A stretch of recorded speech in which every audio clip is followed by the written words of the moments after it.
Privacy watchdogs are in uproar following revelations the US government may have been behind a recent Facebook experiment. The social media site tried to manipulate the emotions of users by showing them different news feeds. And as Marina Portnaya reports, Washington has an appetite for this kind of research.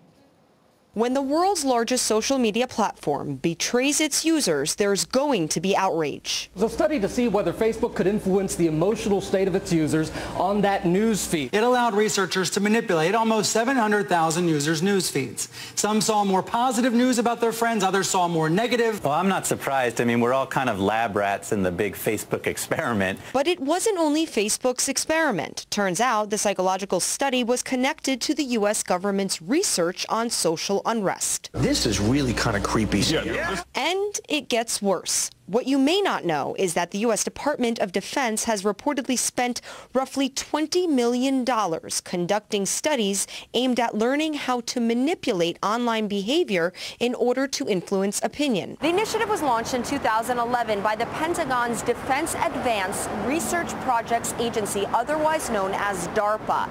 The program is best described as the U.S. media's effort to become better at detecting and conducting propaganda campaigns via social media. Translation: when anti-government messages gain ground virally, Washington wants to find a way to spread counter-opinion. They want to dominate what they call the information battle space.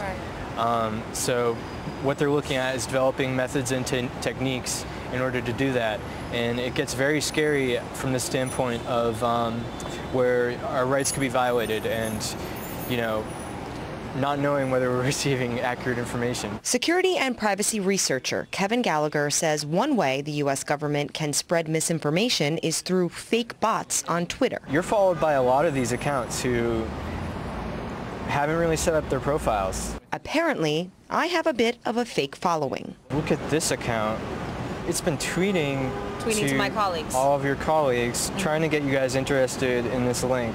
According to The Guardian, some of the DoD-funded research monitored and analyzed the Twitter feeds of Occupy activists and reportedly went so far as to message unwitting social media users in order to track and study how they responded. In an era of mass information, critics say that manipulating messages is quickly growing into a valuable tool of the U.S. military.